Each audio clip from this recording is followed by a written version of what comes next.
คณ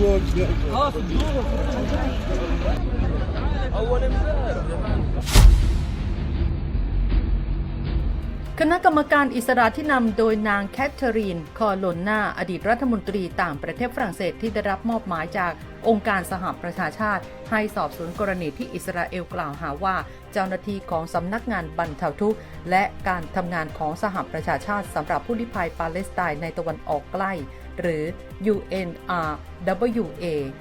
ได้ช่วยเหลือกลุ่มฮามาสโจมตีอิสราเอลซึ่งผลจากการทบทวนโดยอิสระไม่พบหลักฐานสนับสนุนข้อกล่าวอ้างเหล่านี้ทั้งนี้รัฐบาลอิสราเอลอ้างเมื่อเดือนมกราคมว่าเจ้าหน้าที่ UNRWA หลายสิบคนมีส่วนร่วมในการโจมตีอิสราเอลเมื่อวันที่ 7 ตุลาคมซึ่งกลุ่มฮามาสได้สังหารผู้คนไปราว 1,100 คนในอิสราเอลและจับตัวประกันประมาณ 250 คนไปยังฉนวนกาซา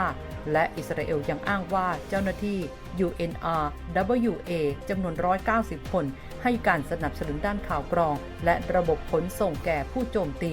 และอนุญาตให้กลุ่มฮามาสใช้สิ่งอำนวยความสะดวกของหน่วยงานดังกล่าวเป็นเซฟเฮาส์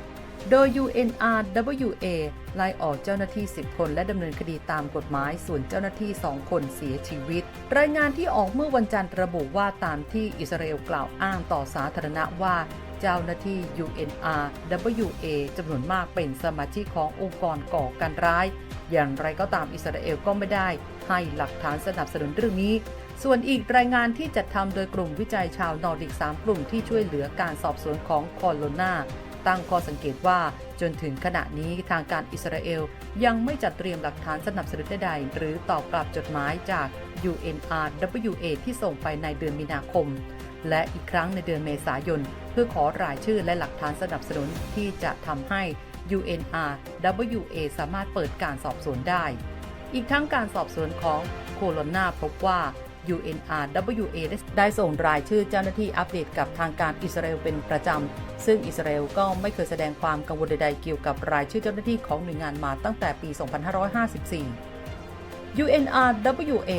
มีเจ้าหน้าที่มากกว่า 30,000 คนที่ให้ความช่วยเหลือด้านอาหารสาธารณสุขการศึกษาและบริการทางสังคมแก่ผู้ลี้ภัยชาวปาเลสไตน์ในฉนวนกาซาและเวสต์แบงก์รวมถึงผู้ที่ขอลี้ภัยในประเทศเพื่อนบ้านซึ่งนายอันโตนิโอ กูเตเรสเลขาธิการสหประชาชาติกล่าวเมื่อเดือนกุมภาพันธ์ว่าผู้คนมากกว่า 2 ล้านคนต้องพึ่งพาหน่วยงานแห่งนี้เพื่อความอยู่รอดท่ามกลางวิกฤตด้านมนุษยธรรมที่ใหญ่ที่สุดและซับซ้อนที่สุดครั้งหนึ่งของโลกแม้ว่าจะไม่มีหลักฐานแน่ชัดแต่ข้อกล่าวหาของอิสราเอลทำให้ประเทศผู้บริจาค 18 ประเทศถอนเงินทุนจาก UNRWA และถึงแม้ว่าประเทศส่วนใหญ่จะกลับมาให้การสนับสนุนหน่วยงานนี้แล้วแต่อีก 6 ประเทศยังคงระงับเงินช่วยเหลือไว้รวมถึงสหรัฐอังกฤษและเยอรมนีหน่วยข่าวกรองสหรัฐก็ได้ออกมาระบุก่อนหน้านี้ว่าไม่เชื่อคำกล่าวอ้างของอิสราเอลนักแต่สหรัฐจะยังคงระงับการให้ทุนสนับสนุน UNRWA จนถึงเดือนมีนาคมปีหน้าโดยสหรัฐเป็นผู้สนับสนุนรายใหญ่ที่สุดของ UNRWA และได้บริจาคเงินถึง$121 ล้านให้กับหน่วยงานดังกล่าวตั้งแต่วันที่ 1 ตุลาคมก่อนที่จะมีการระงับการให้ทุนและเคยมีแผนจะจัดสรรเงินอีก$300,000ให้กับหน่วยงานในปีนี้ผู้ภายในกาซาระบุว่าพบศพอย่างน้อย283 รายถูกฝังรวมในลานโรงพยาบาลเมืองข่านยูนิสขณะที่องค์กรความร่วมมืออิสลามเรียกร้องให้สอบสวนอาชญากรรมสงครามโดยสำนักข่าวอานาโดลูของตุรกีอ้างแถลงการจำนวนป้องกันพลเรือนในกาซาว่าเจ้าหน้าที่ขุดศพขึ้นมาจากหลุมฝังศพขนาดใหญ่ในลานโรงพยาบาลนัสเซิร์เมืองข่านยูนิสทางตอนใต้ของฉนวนกาซาได้เพิ่มอีก73ศพทำให้จำนวนศพที่พบเพิ่มเป็นอย่างน้อย283 รายนับจากเริ่มขุดค้นหาเมื่อวันเสาร์ที่ 20 เมษายน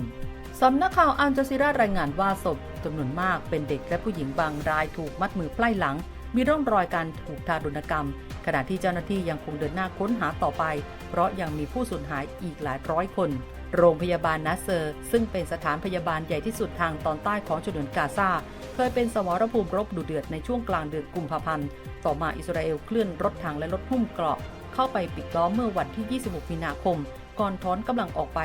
เมื่อวันที่ 7 เมษายนทิ้งไว้แต่ซากความเสียหายยับเยิน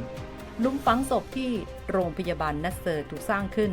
เมื่อตอนกองทัพอิสราเอลเข้ายึดโรงพยาบาลซึ่งในช่วงเวลานั้นประชาชนทั่วไปไม่สามารถเข้าไปได้แต่ไม่มีแหล่งข่าวอิสระยืนยันว่าศพเหล่านี้เสียชีวิตจากน้ำมือฝ่ายใดและเสียชีวิตเมื่อไหร่แต่หลังจากที่อิสราเอลถอนกำลังออกไป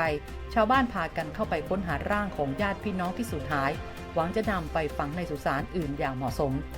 ด้านองค์กรความร่วมมืออิสลามประนามการสังหารหมู่ที่โรงพยาบาลนาเซอร์และเรียกร้องให้เปิดการสอบสวนคดีอาชญากรรมสงครามอาชญากรรมต่อมนุษยชาติและก่อการร้ายโดยรัฐพร้อมย้ำว่าศาลอาญาระหว่างประเทศและศาลยุติธรรมระหว่างประเทศจะต้องเข้ามารับผิดชอบต่อเรื่องนี้มาร่วมสนับสนุนท็อปนิวส์นำเสนอความจริงได้แล้ววันนี้เพียงกดปุ่ม Super Thanks แล้วเลือกจำนวนเงินตามที่ต้องการได้เลยครับขอบคุณครับ